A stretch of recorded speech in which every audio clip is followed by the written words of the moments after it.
Recording studio हरदी मोड़ हैरान जमुई।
एकदम है बेलूर के बरघर बेटी है हर उठानी बहुते है गुरूर के ससुर भसुर के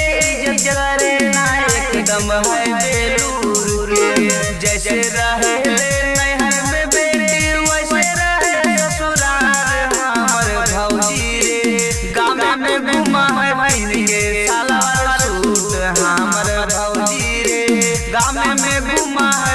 के साला सूट हमर भौजी रे गाँव में घुमा है पिन के साला सूट साला तन को ना भौजी लगा दे दसल से तन को ना भौजी लगा दे तन को ना भौजी लगा दे दसल से तन को ना भौजी लगा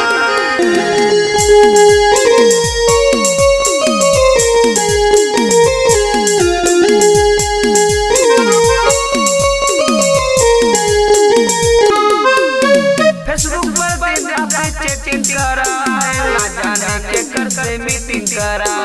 गली गली में हो गए हल्ला भर बयान पे सेटिंग करा फेसबुक पर दिन रात चैटिंग करा ना जाने के कर से मीटिंग करा गली गली में हो गए हल्ला भर बयान पे सेटिंग करा मिथलेश निरंजन सागर शिव से बोलिया